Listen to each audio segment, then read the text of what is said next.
Good morning all of you. Happy Diwali అందరికీ. మరి ఈరోజు దివాళీ పండుగ, దీపావళి చేసుకుంటున్నాం అందరం. సో మరి మనము ఎప్పటి నుంచో దీపావళి అంటే దీపాలు వెలిగించుకోవడం చక్కగా, తర్వాత లక్ష్మీ పూజలు, ఇలా మనము సెలబ్రేషన్ చేసుకుంటాము. మరియు సాయంత్రం క్రాకర్స్ కాల్చడం ఆనవాయితీగా అయిపోయింది ఇవన్నీ. మరొకసారి దీపావళి పండుగ గురించి తెలుసుకుందాం. అసలు ఏంటి దీపావళి పండుగ అంటే ఏంటి అంటే మనము ఆ యొక్క చీకటి నుంచి వెలుతురులోకి రావడం కదా. సో అందరూ ఇంట్లో దీపాలు వెలిగించుకుంటారు. మరి నిజమైన దీపావళి అంటే ఏంటి? మనలో మనము దీపాలను వెలిగించుకోవాలి. సో మరి మనం ఒక ప్రమిదలో నూనె పోస్తాము, వత్తి పెడతాము, దాన్ని ముట్టిస్తాము, అది దీపంలాగా మనకు వెలుగుతుంది. సో మనం ఎంత నూనె పోస్తే ఆ దీపంలో అంత వత్తి చాలా మంచిగా వెలుగుతుందన్నమాట. మరి ఆ నూనె అనేది మన సాధనగా చేసుకోవాలి, అంటే ధ్యాన సాధన. ఆ నూనె ఎంత పోస్తే అంత వత్తి ఎంత చక్కగా వెలుగుతుందో, ఆ వత్తిని మనము ఒక సోల్లాగా, మన సోల్లాగా అని మనం అనుకుంటే ఆ నూనె అనేది మన సాధన అనమాట. సో మనం ఆ నూనె ఎంత పోస్తుంటే ఆ దీపం ఎంత చక్కగా వెలుగుతుందో, మరి మన సాధన అంత అయినప్పుడు ఆ యొక్క జ్ఞానం అనేది అంత పెరుగుతూ ఉంటుంది. సో మరి ఇది అర్థం చేసుకోవాలి మనం. దీపాలు వెలిగించడము అంటే అదొక చక్కటి కాంతి, దానివల్ల ఎన్నో ఆరోగ్య రహస్యాలు ఉండొచ్చు. కానీ మరి మనం ఏం చేస్తున్నాము?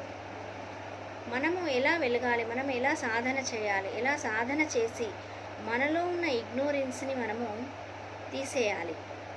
రకరకాల ఇగ్నోరెన్స్లు ఉంటాయి మనలో. మరి ఈ యొక్క దీపావళి మొట్టమొదట అశోకుని కాలంలో అతడు 84,000 స్తూపాలను స్థాపించాడనమాట.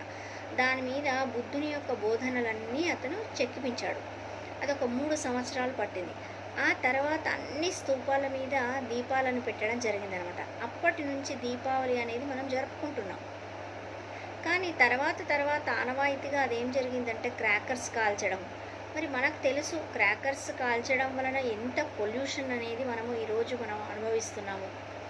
దాని వలన ధనం కూడా ఎంతో వేస్ట్ అవుతుంది.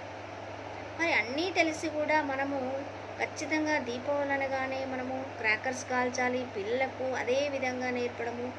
మన చిన్నతనం నుంచి మనం అదే చేస్తున్నాం.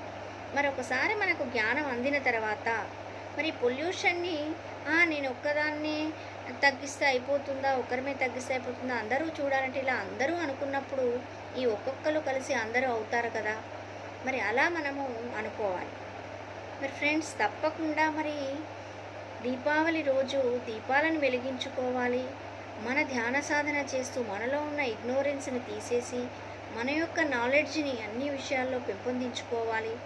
మరి క్రాకర్స్ని మనం కాల్చడం ఆపేసేయాలి.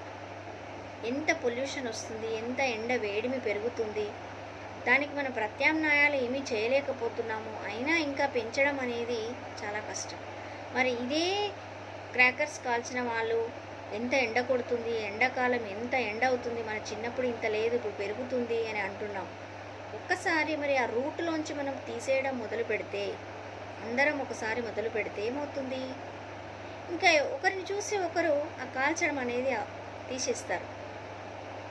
మరి ఒకరికి దీనివల్ల ఒక బిజినెస్ జరుగుతుంది అలా అనుకోవద్దు. ఇప్పుడు చూడండి, మీరు అదర్ కంట్రీస్లో అసలు క్రాకర్స్ కాల్చరు వాళ్ళు. అక్కడ అసలు పొల్యూషన్ అనేది ఉండడం లేదు. ఎందుకు?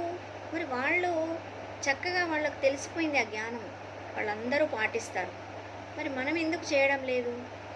మరి మనం తప్పకుండా మరి ఈ యొక్క దాన్ని పాటించాలని నేను కోరుకుంటున్నాను దీపావళి నుండి.